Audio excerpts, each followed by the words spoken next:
आज की वीडियो में जानेंगे कि पुलिस को मारपीट या बल प्रयोग करने का कब अधिकार है। तो सबसे पहले इस वीडियो में फर्स्ट पॉइंट पर बात करेंगे सीआरपीसी सेक्शन 46 कि किसी भी व्यक्ति की गिरफ्तारी कैसे की जाएगी। सेकंड पॉइंट पर बात करेंगे पुलिस को मारपीट या गाली देने की पावर है भी या नहीं है। तीसरे पॉइंट पर बात करेंगे पुलिस कब कानूनी रूप से बल प्रयोग कर सकती है, कब पुलिस को बल प्रयोग यानी कि मारपीट करने का अधिकार है। चौथे पॉइंट पर बात करेंगे अगर मान लीजिए किसी भी पुलिस अधिकारी ने अगर जरूरत से अधिक बल प्रयोग किया है तो कब और किस एक्ट के अकॉर्डिंग उस पर कार्रवाई की जा सकती है। तो चलिए वीडियो शुरू करते हैं। इससे पहले आपसे प्लीज रिक्वेस्ट है कि यदि आप इंस्टाग्राम यूज करते हैं तो आप मुझे इंस्टाग्राम पर अवश्य फॉलो करें। यदि आपका कोई प्रश्न है तो आप मुझे इंस्टाग्राम पर पूछ सकते हैं। देखिए सबसे पहले आपका सेकंड पॉइंट क्लियर कर दूं कि पुलिस को मारपीट या गाली देने की पावर है। तो देखिए किसी भी भारत के किसी भी कानून में पुलिस को गाली देने का अधिकार नहीं दिया गया है। ठीक है, अगर कोई भी पुलिस अधिकारी जो है आपको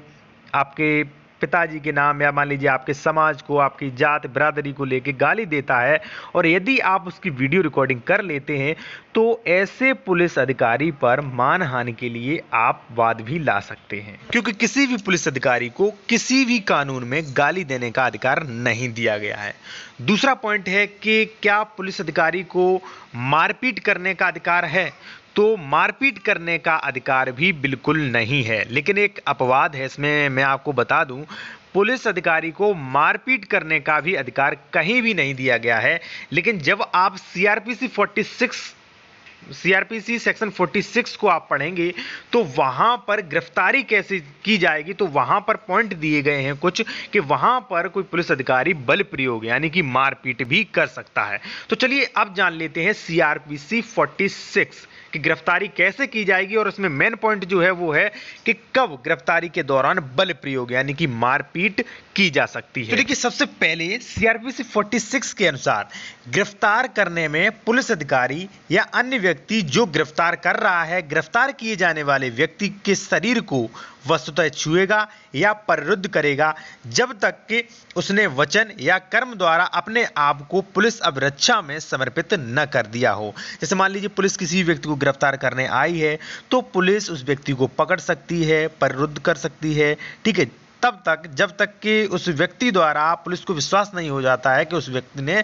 पुलिस को गिरफ्तारी दे दी है। अगर मान लीजिए वो व्यक्ति कहता है कि भाई हम गिरफ्तार होने के लिए तैयार हैं, चलिए, ठीक है, और उसने अपने आप को समर्पित कर दिया है तो वहां पर कोई भी दिक्कत नहीं है।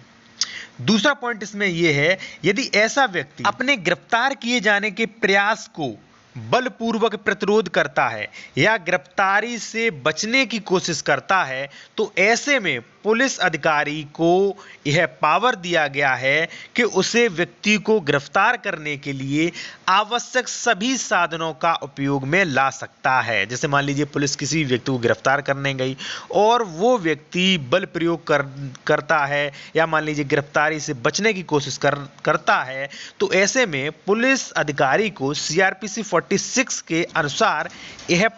पावर है कि वह व्यक्ति आवश्यक बल प्रयोग कर सकता है, यानी कि उसे हाथ पकड़ सकता है, उसे जमीन पर लेटा सकता है, या मान लीजिए जो भी आवश्यक साधन है, जैसे मान लीजिए हथकड़ी है या मान लीजिए लाठी है, उसे डरा धमका सकता है और उसे गिरफ्तार कर सकता है। यानी कि गिरफ्तारी में कोई आनाकानी कर रहा है तो पुलिस को बल प्रयोग यानी कि वो मारपीट भी कर सकती है और जमीन पर डाल भी सकती है, वो रस्सी से बांध भी सकती है यदि आप गिरफ्तारी से बच रहे हैं तो, क्योंकि पुलिस को सीआरपीसी 46 के अनुसार यह पावर दिया गया है। देखिए अब आप लोगों का प्रश्न उठा होगा कि क्या यहां पर मैंने बताया आवश्यक सभी साधनों को उपयोग में ला सकती है, यानी कि पुलिस के साथ पास गन भी होती है, हथकड़ी भी होती है और लाठियां भी होती हैं। तो जी हां, सभी साधन प्रयोग में ला सकती है। लेकिन पॉइंट 3 में यह बात कही गई है कि इस धारा की कोई भी बात ऐसे व्यक्ति की, जैसे मान लीजिए किसी व्यक्ति पर मृत्यु या आजीवन कारावास से दंडनीय अपराध का अभियोग नहीं है तो पुलिस को मृत्यु कारित करने का अधिकार नहीं देती। जैसे मान लीजिए कोई व्यक्ति चोरी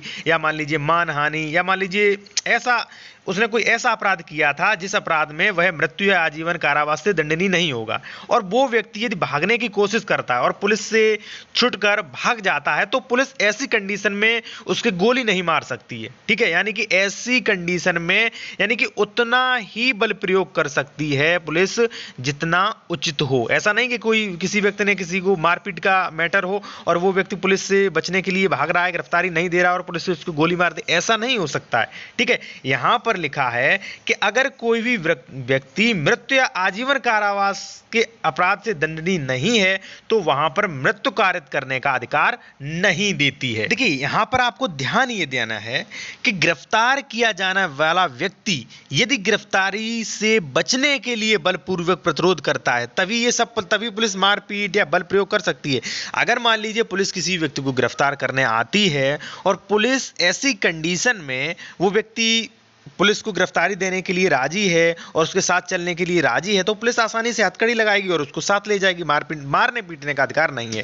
दोस्तों, ये भी जानेंगे आप कि अगर मान लीजिए पुलिस अधिक मारपीट करती है तो आप कैसे कार्रवाई कर सकते हैं। तो सबसे पहले मैं आपको एक पॉइंट और बता दूं, सीआरपीसी 46 के अनुसार गिरफ्तारी के दौरान बल का प्रयोग उतना नहीं किया जा सकता है कि जिससे गिरफ्तार किए जाने वाले व्यक्ति की ही मृत्यु हो जाए, लेकिन हां, ऐसा उस स्थिति में किया जा सकता है जब गिरफ्तार किए जाने वाले व्यक्ति पर उस अपराध को करने का आरोप हो जिसके लिए उसे मृत्यु दंड या आजीवन कारावास का दंड दिया जा सकता हो। देखिए, अगर मान लीजिए कोई बहुत ही संगीन अपराधी है जिस पर कई हत्याओं के मामले लगे हैं या मान लीजिए अपहरण के मामले लगे हैं जिससे उसे मृत्यु दंड या आजीवन कारावास भी दिया जा सकता है और पुलिस उसे गिरफ्तार करने आती है और ऐसी स्थिति में वो व्यक्ति भाग रहा है तो ऐसी स्थिति में पुलिस जो है उसे चेतावनी देगी और उसके पैर में भी गोली मार सकती है गिरफ्तार करने के लिए। ठीक है, क्योंकि वो व्यक्ति जो है वो आजीवन कारावास या मृत्यु दंड से भी उसे दंडनीय किया जा सकता है, चाहे भले ही उस पर अपराध दोष सिद्ध ना हुआ हो, लेकिन ऐसी कंडीशन में पुलिस जो भी साधन है उसके वो पैर में गोली भी मार सकती है गिरफ्तार करने के लिए। दूसरी बात, यदि कोई पुलिस अधिकारी आवश्यकता से अधिक बल प्रयोग करता है, आवश्यकता से अधिक मारपीट करता है तो उसके विरुद्ध पुलिस अधिनियम 1861 की धारा 5 के अंतर्गत कार्रवाई भी हो सकती है। दोस्तों, इस वीडियो में मैंने आपको स्पष्ट रूप से बता दिया है कि गिरफ्तारी के दौरान कब सीआरपीसी 46 गिरफ्तारी कैसे की जाएगी और उसके दौरान कितना बल प्रयोग किया जा सकता है। जैसा कि मैं फिर आपको स्पष्ट कर दूं, यदि मान लीजिए यदि आप पर कोई ऐसा मुकदमा है जिसमें आप मृत्युदंड या आजीवन कारावास से दंडनीय किए जा सकते हैं तो वहां पर पुलिस को बल प्रयोग करने का बहुत ज्यादा अधिकार है, जरूरत से ज्यादा भी बल प्रयोग कर सकती है। हाँ, यदि मान लीजिए आपका कोई ऐसा अपराध नहीं है जिसमें आप मृत्यु या आजीवन कारावास से दंडनीय किए जा सकते हैं तो वहां पर पुलिस इतना अधिक बल प्रयोग नहीं कर सकती है कि आपकी मृत्यु ही हो जाए। दोस्तों, अगर वीडियो अच्छा लगा तो वीडियो को लाइक करें, चैनल को सब्सक्राइब करें। यदि मान लीजिए आपका कोई भी प्रश्न है तो आप कमेंट में अवश्य पूछें।